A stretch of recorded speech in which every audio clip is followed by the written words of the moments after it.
We got a great viewer comment on the second episode that was saying they think the situation between Lachlan, Piper, and Saxon is that Lachlan has already come out to Piper. He may Yeah. have mentioned, he's thinking he's gay or is exploring that or something. And that was part of the reason that she offered to have them share a room. It's like he does seem more aware than not. Like I don't think he's ignorant to his feelings. Yeah, I wanted to call that out because I give credit for a viewer who I think made an intelligent observation, and also wanted to get your thoughts on that. I was thinking as you were saying that Saxon has the opportunity to develop as a character away from the kind of flat, just douchey or one-sided douchey character Yeah. in finding out his brother's gay. Hey everybody, welcome to our channel. In this video and in this video series, we're going to be discussing our favorite show on television, The White Lotus Season 3, and we're so excited to get into it. We also have a podcast called Men's Search for Meaning, where we chat about and explore all kinds of relatable concepts and facts of life. So if you enjoyed the discussion, then subscribe and be sure to check out some of our other videos on the channel. All right, episode 3, super exciting. I kind of feel like, in a way, not a lot happened, but they knew exactly which pressure points to push on to really increase the tension exponentially while not really doing a whole lot. And it was exciting. I felt anxious, strongly anxious, a number of times during the episode, which is something that this show does well. And for some reason, I enjoy that about it. 3 things on the top of my mind that I want to touch on based on some of the big moments. And you can let me know where you want to go first. Firstly, it was very satisfying to have called the Belinda thing where how the Greg Gary thing is going to happen. And it was exciting to get that payoff so soon because I didn't think it was going to happen. And it's not even that I'm happy that I was right. I'm just happy that's the way it happened because that's how I wanted to see the story unfold. And it's unfolding that way, which I'm like, oh man, this is juicy. So there's that. We also had an interesting viewer comment with a prediction about Lachlan that I think is spot on. So I wanted to bring that in as well. And then the third thing was perhaps less exciting than the first 2.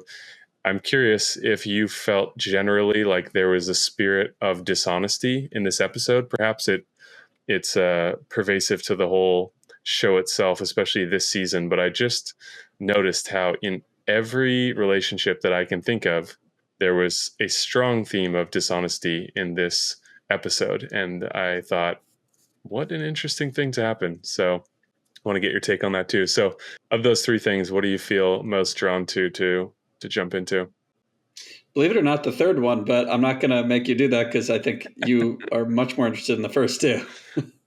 Yeah, we'll make sure we touch on everything. All right, of the first 2, then what piques your interest most?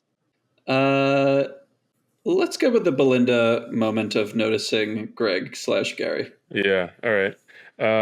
So we all know Belinda's there on a, 3-month trip or 1-month trip or something really long to observe. And she seems like she's having a good time. And to some degree, the sparks are flying with Port Chai. And they both seem like there's a mutual interest there, which I thought was a funny little, a little bit to come up in this episode.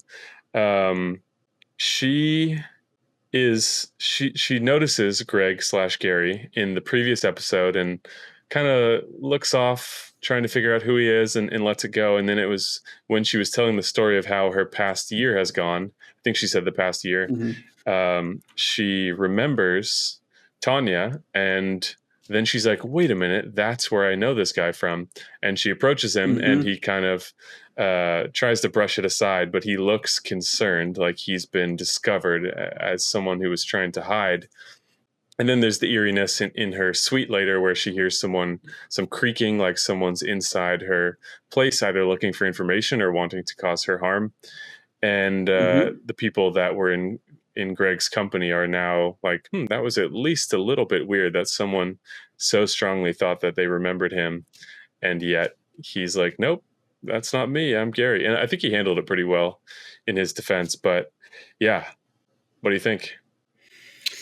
Well, I like your comment in the beginning that like not much happened in this episode, because I Yeah. felt that way too. I was like, I want more stuff is beginning to happen, but Yeah. it was like you said, a tension riser. Hmm. Um, I don't know what to think about Greg, and I mean, Greg is a guy that apparently takes care of things by killing people when need be. So Yeah. um, I am worried for Belinda, but I don't know. I mean, he didn't seem like super upset. We really don't know how he feels. Hmm. I'm sure he doesn't feel great, because this is the closest that he's come, as far as we know, to being found out. Yeah.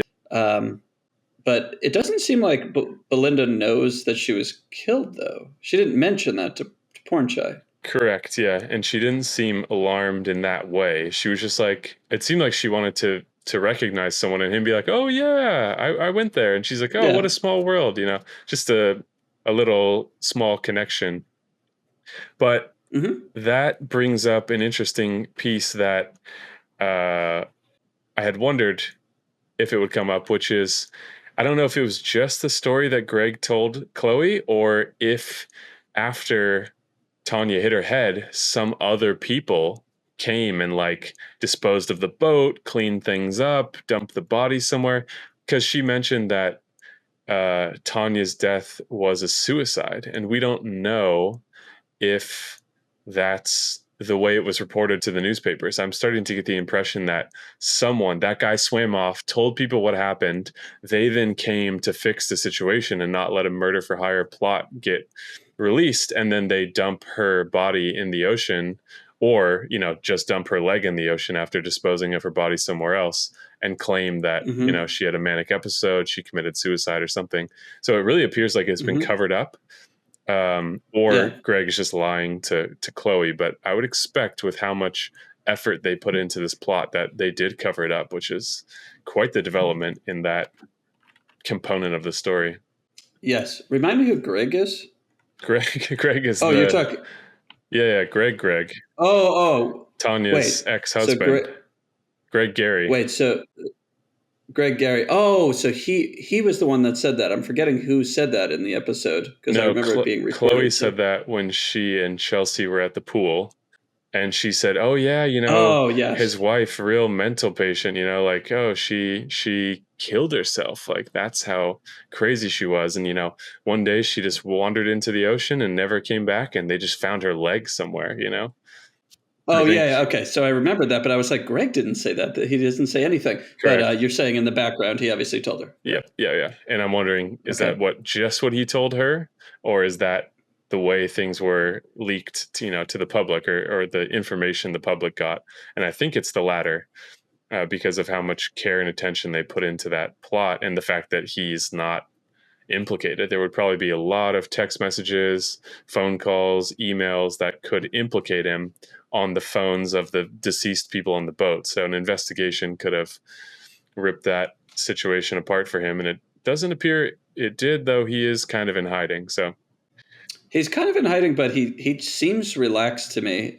You said that you picked up on him being bothered by it. I feel like I'm imputing that on him. Of course, he's bothered by the fact that there's someone from White Lotus Maui there, yeah. but he hasn't let on that he's like really stressed. I haven't noticed that. Did you detect like a good amount of stress, or just sort of a like, No, I I need don't to think I cover? detected stress, but he does seem like someone who is good at burying it quite deep, like at coming across the way he wants to, which makes me think he is a long-term con man kind of person, and his marriage to Tanya Right. was a farce from the get-go for to Mm-hmm. steal her money.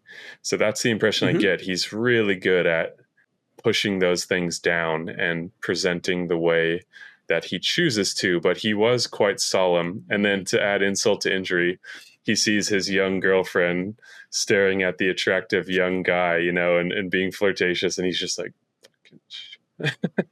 Yeah, I was wondering how he had time to like notice that and be perceptive, unless she was just really being very obvious. I guess that's yeah, what we're led to believe, yeah, because it's like he was just having to process something that's a pretty big deal. mhm, So probably the next moment, I wouldn't expect him to have the mental space to just be aware of what his wife is looking at, or the fact that she would actually be flirting with a guy. Yeah. But he was aware, so that also made me think he wasn't particularly stressed by being recognized by Belinda. Yeah, that is possible. I took that as her being obvious and him being perceptive. I think both of those things are true. She seems a little bit like just trying to live the party life and have fun. And here's this rich guy that, clearly there's not a whole lot of connection with, but he affords her a certain lifestyle and he gets company in return. So that seems to be their arrangement, that they don't have a strong, deep bond together, that it's more just some kind of arrangement. Yeah, that sounds right to me. And I was intrigued by the fact that Chloe flirted with Saxon by calling him a douche. I don't think I've ever seen anybody flirt by calling someone a douche before, but She was it seemed to work. She was negging him. She was negging him. What does that mean? Negging is when you insult someone, you act negatively towards them as a way, it's like kids in elementary school poking the person they like or pestering them. That kind of, it's been termed negging as a way of like putting someone down to try to make yourself seem superior, and then to use that as a way of connecting. That seems like that could be her style, and he just doesn't care because all he's trying to do is get laid. Thank you for teaching me what the youths are doing nowadays. You got to add that to your checklist over there, or your character list. The millennial jargon. Scribble that down. All right. So, any other thoughts on that before we move on to our next topic?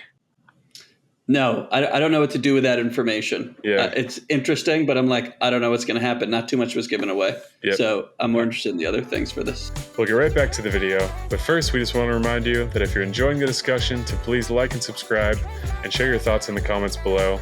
And also that we do a podcast on the channel called Men Search for Meaning, where we explore and get into all kinds of relatable things about life. So if you want to spend some more time with us, check out some of those videos on the channel as well after this one. Let's get back to it.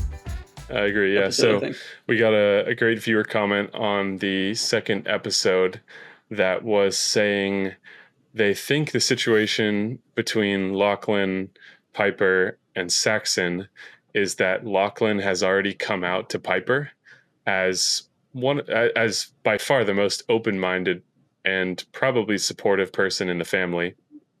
He may have mentioned, he's thinking he's gay or is exploring that or something, and that was part of the reason that she offered to have them share a room. It's like now she knows there's not even a hint of potential weirdness there, because this person is the furthest thing from interested.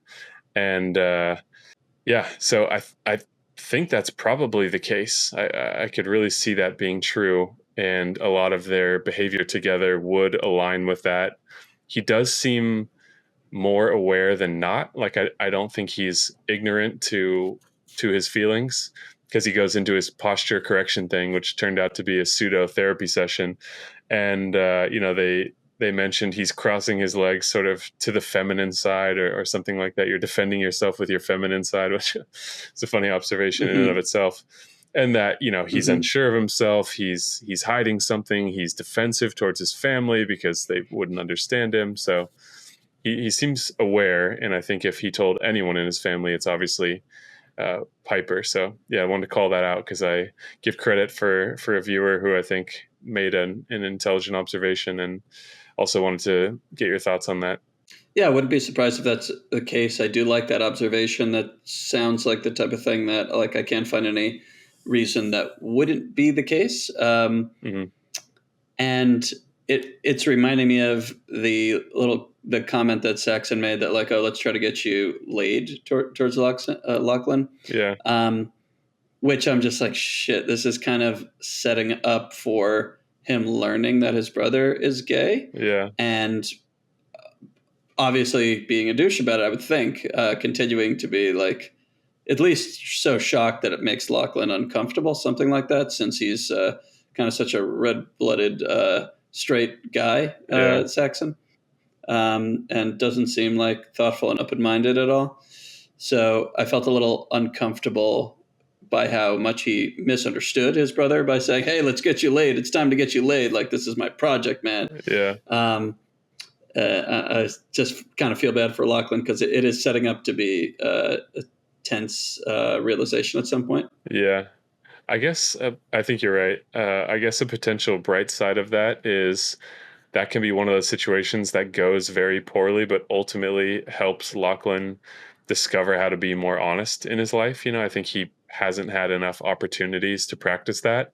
So he still has the anticipatory feel or fear about bringing that up and it going poorly. But if he's forced to contend with it, then he's forced to deal with that situation. And sometimes being forced to deal with a situation, as uncomfortable as it is, can finally unstick whatever is tied to that's bogging that person down. So it's going to be hard to watch him go through that if that's what happens, but it's possible that he comes out on the other side better for it. He's at that kind of sticking point in his self-discovery where it's like, okay, he thinks he understands himself better, but can he then merge his internal world with his external world in one of the most important contexts, which is his family, and how's that going to go? So we might see him being one of those characters that sort of blossoms throughout the series and understands himself better and ends up better for it. Like what's his name from season 1? Oh God, I'm talking about obsessed with masturbating and technology, and then he kind of learns more about himself, connects with the world around him. Can't remember his freaking name. I know who you mean though. Yeah, that seems like a possible silver lining, but yeah, we know with White Lotus there's going to be no shortage of uncomfortable interpersonal experiences, which is something that they write so well. They do. I was thinking as you were saying that Saxon has the opportunity to develop as a character away from the kind of flat, just douchey or one-sided douchey character. Yeah. In finding out his brother's gay, like, will he be open-minded enough to, be accepting of that? Like, that would add a dimension to him, I would say. Yeah. If he does that, and then I think that let's imagine that he is not like really negative about it, or that he doesn't make Lachlan feel really bad about it, just because the two of them are different in their sexuality. That could set up an interesting thematic tie to the conversation that the three ladies who are on vacation are having, that Jacqueline and Kate and Lori, about, one of them being a Trump voter, and how do the more liberal leaning friends feel about that, because I thought that was very interesting going into a slightly different topic. Like, I feel like there's something thematic tied there, is like, how can people that are politically different get along and accept each other? How much othering do you do of people that are different? And can you ultimately still be family or friends? Yeah, that's a really great question on the in the national consciousness, I would say. Yeah, that's a really great observation, and I'm sure something that they're exploring intentionally across various kinds of relationships in the episode, because it's too spot on for that not to be happening on purpose. And as we know, in various seasons of White Lotus, they kind of pick some champion social causes that they're going to explore in a variety of contexts. And I think that's probably one of the things that we like most about the show. It's very similar to the kinds of things that we talk about on the podcast, where it's like, let's explore some of these relatable things that we all experience and try to understand them better and see opportunities for growth, or, perhaps just unpack some things. So yeah, I'm sure that's there, and perhaps that's a good segue into the really tense friendship, the current state of the friendship between Jacqueline, Lori, and Kate, because it was almost hard to watch. Like you can understand how people grow apart, and you want to still be close to these people because at one point you were close to them, but now their values have changed in a number of ways that you never thought possible for them. And yet you're trying to keep the closeness, but you're finding it hard. And at the same time, these are people that are very susceptible to gossiping about other people. So all of these pieces are coming together, and they seem to be creating a lot of deeply hurt feelings in all three characters at different times. It's like it's cycling um, around who's affected at any one given time, but everyone has had their turn. Like we saw Lori crying on the first day there as Jacqueline and Kate are closely bonding, and now things have flipped. Jacqueline has maintained herself on the in crowd, so to speak, the whole time. But I wonder if, as this develops, we're going to see Jacqueline as the other for a little while before whatever's going to happen in this friendship throughout the season happens. It's definitely building towards something, simply because we're watching a story unfold, and I'm sure it's not for nothing. Yeah, I think it would make sense with what they've set up that Jacqueline will eventually feel left out, like the other two have. But it surprised me that it's another thing I really enjoy about the writing of the show. Yeah. Back to the point you made earlier about how they make social tension, they do it so well. Kate, I did not expect her to be left out because she has such alpha, I was popular in high school energy. Yeah. I think Jacqueline does too, but not in such an alpha way. Like she's, a little bit more quietly, just like, pretty and interesting. And I think people would be interested in her. So I think she's popular in high school too, to kind of put it on that level. But Lori, I don't think so. I see her as like, she's not just a stereotypical popular like cheerleader or something like that, the way Kate is. So Kate, I did not expect to be left out. So that was interesting. I really like how they did that and they played with that. They gave her something that made her an outsider. And it is, I'd say, like quite a topic du jour as well. Yeah. It's not something like it was bold to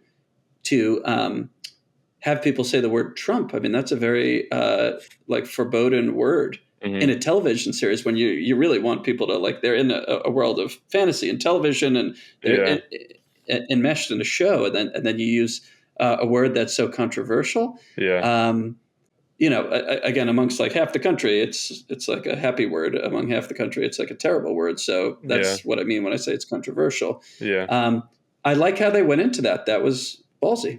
Yeah, well, we know White Lotus not to avoid the socially taboo. We have potential incest situations happening at the same time, so it's like they turn over every rock to try to tell their stories, and that's something I think is so great about it.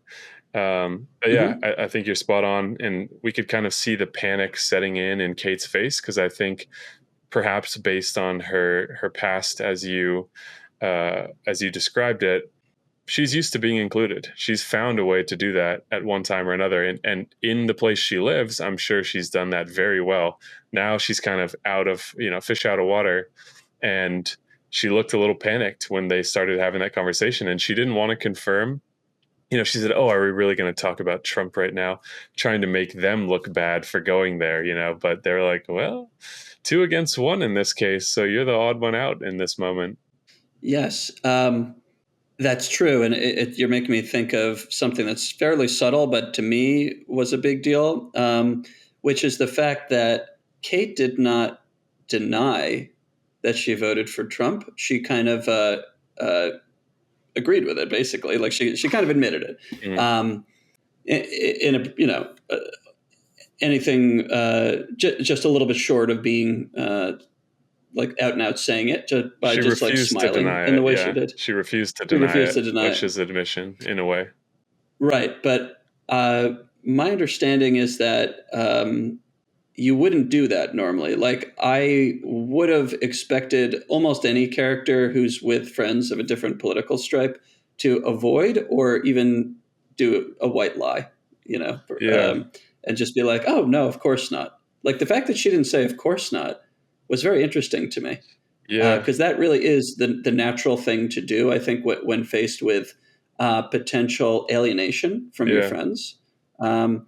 She was empowered by the culture she came from, her church folks, her Austin friends, people that all voted for Trump around her.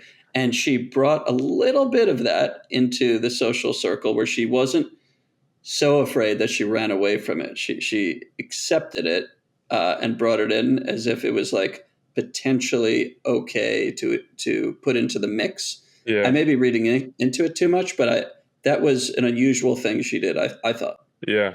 Yeah, I think we'll have to keep watching to see where they go with it. Sh In my perspective, she did seem to be grappling with it in real time, like where you get pushed into a situation you weren't prepared for, and you're like, oh shit, what do I do? I have to choose something quickly and Right. confidently. And I guess she attempted to just lead with confidence and hope that the best case scenario would happen. But yeah, I think only time will tell. But that kind of segues perfectly into the third piece that you were excited to talk about, which is, was there a general theme of dishonesty amongst all characters in this show? I think the answer is yes. If so, is that true for all episodes? I started to question that, where I'm like, is this actually a good observation, or is that just the nature of the show? I mean, they obviously, dishonesty is one of the most fundamental interpersonal topics that you can play with, because it's present in our lives from as early as we can speak, and potentially even before we can speak, dishonesty plays a role. So it makes sense it would be connected. But I was really struck by, in this episode, between those friends, between Timothy and I forget what his wife's name is right now, but he starts popping her pills, and he's saying, no, I don't do drugs, and he won't tell her what's going on. He won't tell his son what's going on. He's going to great lengths to cover it up. We have Rick still lying to Chelsea, Lachlan lying to his entire family and other people. And yeah, it seems like everyone is holding on to something. And perhaps it struck me because they really highlighted all of those things in this episode pretty plainly. Mm-hmm.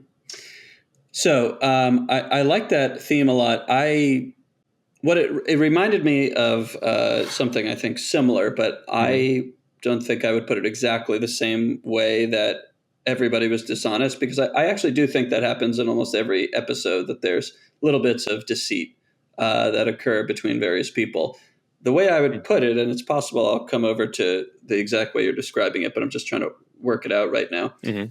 is that there is like something bad about most characters, something that they're working out. And this is, to me, an explicit theme, because it was literally said out loud by Rick in the Mm-hmm. snake shop. He said basically, What a you can't. wild scene. We got to come back to that, but yeah. That was a wild scene. But I believe he said something like, you can't treat snakes like shit, or you can't treat like evil creatures like shit, or they become more evil. Yeah. He had real sympathy and wanted to give freedom to someone that was expressing a lot of evil, in this case, a creature. Mm-hmm. But to me, I was like, oh, this is just a statement of one of the themes of the episode. Mm-hmm. There's a few like real thematic kind of feel, um, having to do with elements, or having to do with like really broad concepts of trust or evil or good or whatever, because there was Yeah. also a tsunami and being crushed by water theme. Yeah. But And his admission of I all the bad things that he had done, when he's in his session, in the yeah. same episode, he says, I've done a lot of bad things, and he seemed to feel the weight of what some people might call evil. We don't know what he did, but that's also present in Mm-hmm. this discussion. Yes, and I think we're seeing it with the Ratliff, with Timothy, with the dad. Mm-hmm. Um, he's actually like choosing a particular path, which is complete denial and refusing to deal with it, which is very painful for me as a viewer. I'm just like, oh my god, dude, that's got to be killing you inside, Mm-hmm. to not even say anything to anybody and try to sleep when the Yeah. FBI is about to like put you in handcuffs the second you get off the plane. Like, Jesus fucking Christ, your life is Yeah. about to end. Um, I'm just like, wow, how does he do that? It would be hard to imagine somebody not letting off steam, or needing to talk about it, or breaking down with rage, with tears, something, Yeah. at essentially like possibly your life being over. Well, it's definitely Um, coming. I would say confidently that is coming, but he is kicking the can via prescription pills. I think that's the only thing yeah. that's letting him get by, because they've demonstrated to us that he, at a fundamental level, is against taking pills, taking drugs. He says, that's your thing. That's not my thing. She gives him one. He doesn't even take it right away. He like puts it in his pocket, kind of pretending like he's opposed to it. He's not going to do it. He takes it, Yeah. experiences some relief, wakes up totally stressed. And without asking, he goes and takes another one. And she offers, she's reaching out, I think, in the way that she's able to. It's not super intimate, but she did make an effort to connect with him, perhaps at the level that they connect Hmm. at, and said, you can take another Yeah. pill. They do work. It's okay. And he's like, I don't do drugs, and he's turned away from her and just seems like he's rotting from stress from the inside out. So yeah, he's gonna explode, I think, at some point. I don't know how, but he's only hanging on via pharmaceutical intervention right now. Yeah. Yeah, exactly. Talk about building the tension up. Oh my Yeah. God, with that character. It's like something crazy is going to happen with him. It has to. Yeah. Um, It's surprising to me so, that but he's yeah, just kicking the can down the road more. Like he's lying to his family to take all their phones away to just buy himself a couple more days, but he's not even using the hmm time wisely. It's just kind of he's secluded himself in his own mind, and it's just he just seems to have fear and he doesn't know what to do, and he's acting very short term and very instinctually, and it's a little surprising. He seems like someone who's navigated a lot of difficult situations, I would expect, and yet he's handling this pretty poorly, though you could also say perhaps to the best of his ability. I'm just a little surprised by his decision making. yeah, I was surprised too because it would just be like so uncomfortable, almost verging on impossible Yeah. for most people that I was just like, how could they do that? Like that's just almost unrealistic. But I don't know. As I'm thinking about it more, I mean, the best explanation I can come up with is what's waiting for him on the other side of the trip is kind of like a death, and maybe this is like his last meal kind of thing. Like, let me try to enjoy it. But Yeah. I don't even know if I believe my own theory because um, usually you would have had like months or years to reflect if you're on like death row or something like that, where you might be able to actually enjoy the meal or Yeah. accept your own death. But he hasn't had time to do that. So I don't know what would make him want to just prolong this pain. If I were him, I would be like, got to talk to my family, got to put my affairs in order, and go Yeah. home and face the consequences. It'll be a few years, and I'll be back with some good lawyers. It could be that his way of being a provider is trying to spare his family from hardship, and in this case, he's sparing them a temporary emotional hardship. Maybe he's like, "Oh God, Yeah, we yeah, we came here for Piper. This is important to her, and now we're going to I'm going to screw that up." There's definitely just he's feeling more than he can wrap his head around, I think, and we're just seeing that struggle unfold in his own way.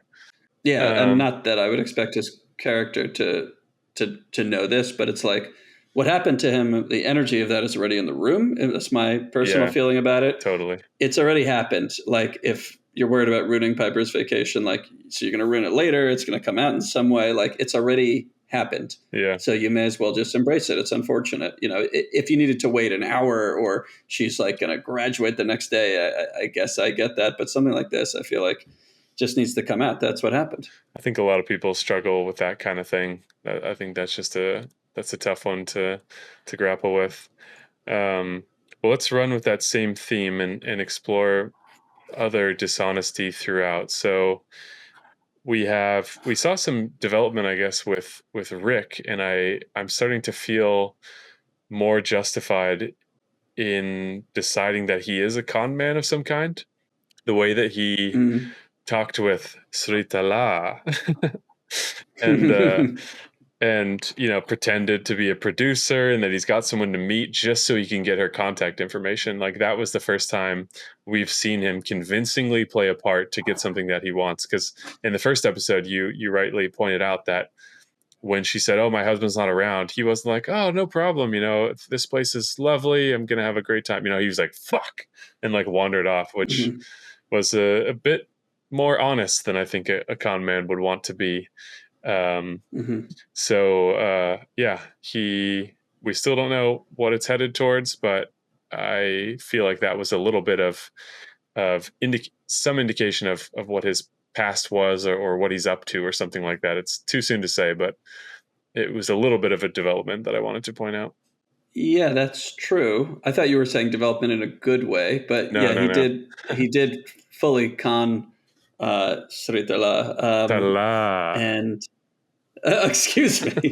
I don't know if I'm going to get that one right. I think you've got it perfect though. That was a funny Uh, scene. I know that was funny.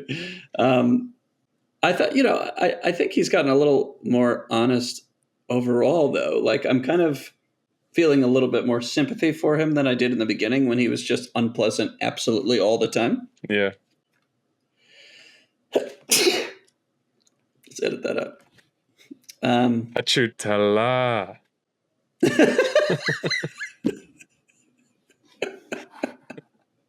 Thank you. I'll get it right eventually.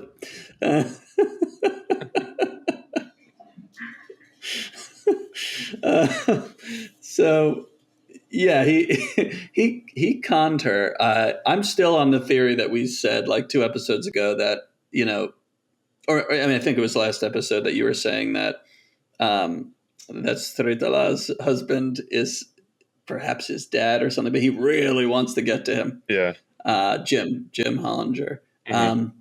So this is his way of doing it. I didn't really like think of him as, oh, he cons people for a living. I thought of it like this is a means to an end. He's doing what he needs to do, and I actually thought Yeah. maybe he is a producer.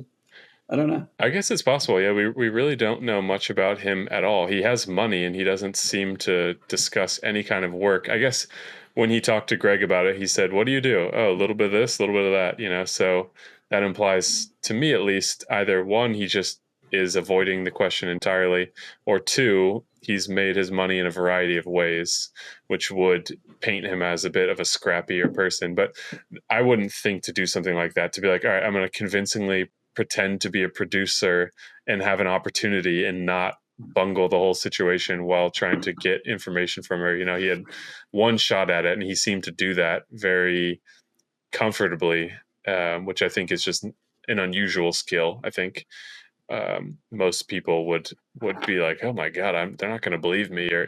So he's definitely practiced it to have that confidence in himself, and I tend to, at least in movies and TV, associate that with a con man type character or type archetype.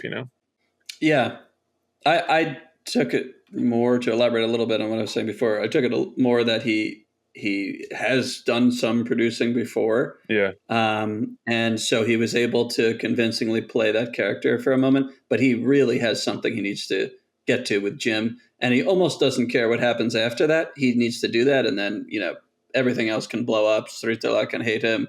He think he lied, whatever. He just something pivotal is going to happen with Jim, and he doesn't care what happens after that. That's the way I'm taking it. Not that he's setting it up to be a total burned bridge, because it could just be like, the meeting didn't work out. Sorry. Yeah, I'm just thinking that he's socially engineering something. yeah. So what else stood out? Obviously, the snake thing was pretty crazy. Are there any other big pieces from your perspective that were missing?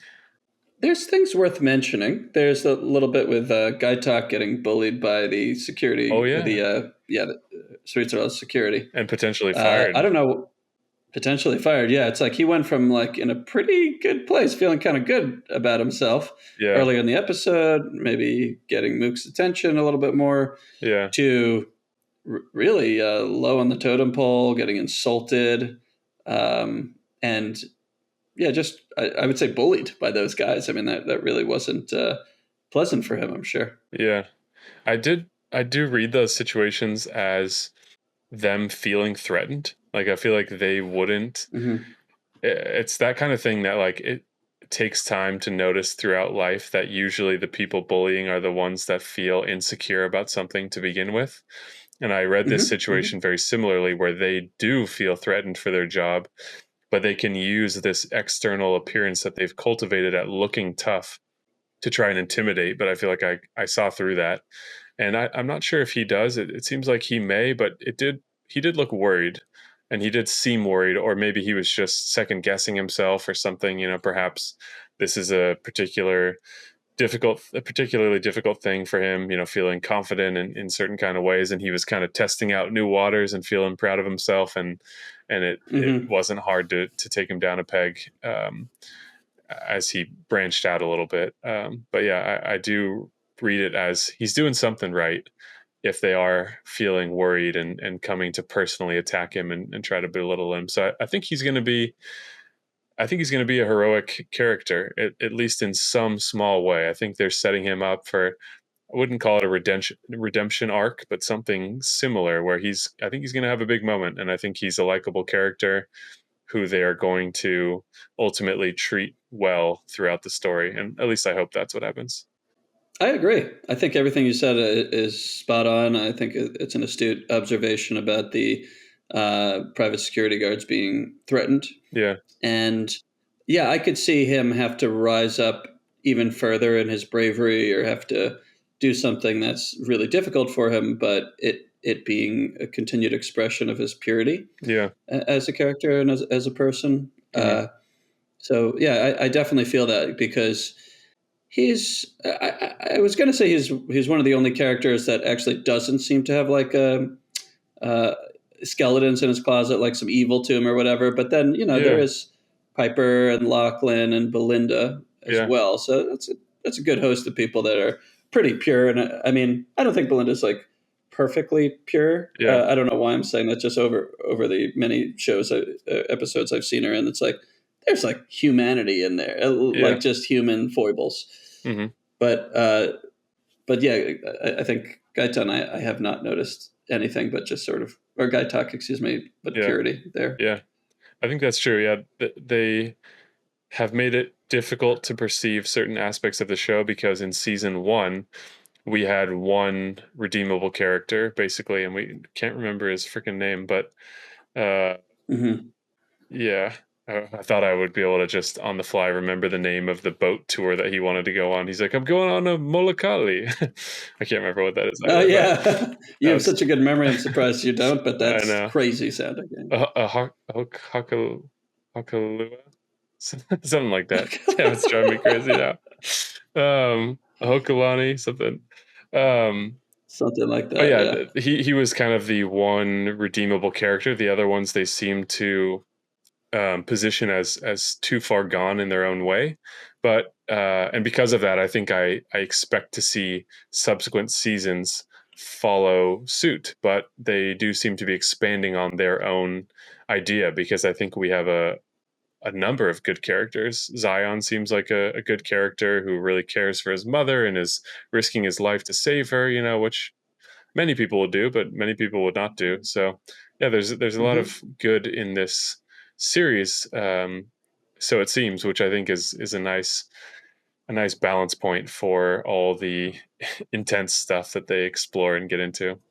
Yes. There's one other thing that was I thought very interesting. We haven't touched Yeah, upon that's I think brief, yeah, which is that Porn Chai was trying to hit. yeah. Porn I Chai had a think moment. Bornshire. Yeah, and he seems very composed in all situations, Yes. and so it was kind Yes. of fun to see him. Being like, "I have a good dream about you. You have a good dream about me." And she's like, "Is that a Thai saying?" And he's like, and I don't think he Yeah. answers. And she's like, "Okay." Which I thought it was interesting that she didn't take that better because she seemed, pretty smitten with him at other times when he was cradling her in the water that day, and Yeah, that was very intimate. the Yeah. other time where he took his shirt off and she seemed a little dumbfounded. Um, Hmm. yeah, and then he walks away and goes tipsy, tipsy. And then what did she mutter to herself? Was it something just about the dreams? Like you dream about me? What are you talking about, poor Chai? Yeah, it's just one of those things you say to kind of put a pin in that.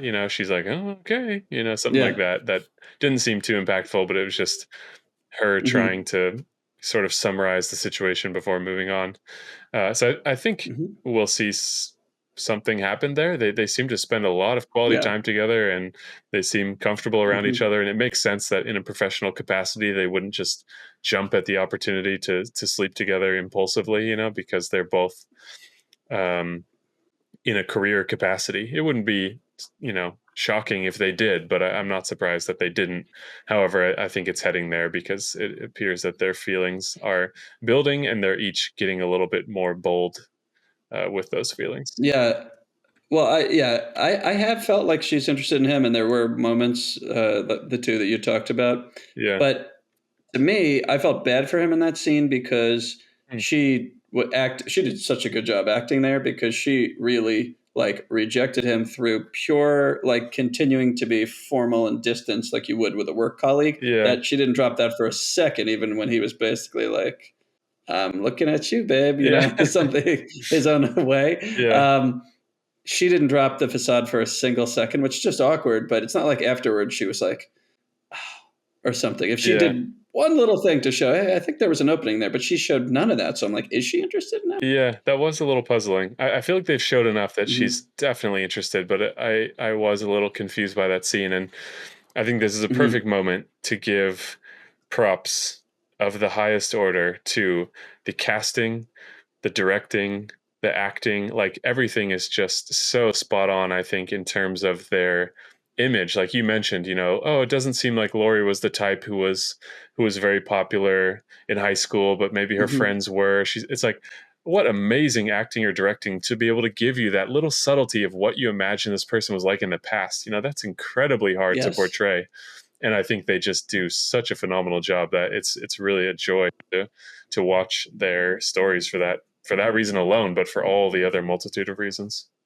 Yeah, I think this is why you and I love this show so much because the masterfulness of the writing and the casting and all the things you said is reflected in the fact that we can have really nuanced conversations about human psychology and social interactions Hmm. through the lens of these characters because they're really showing so many different facets of humanity. Yeah, and even though there are plenty of aspects that are unrelatable, there's still a lot of relatable conclusions and things to learn from watching this, which is kind of our wheelhouse of our podcast as it is, that we want to find those Hmm. really relatable things, try to expand on them in new or novel ways, and this show is kind of the Yes. manifestation of that. And yeah, what a joy it is. So Yeah. I guess without further ado, any other final thoughts?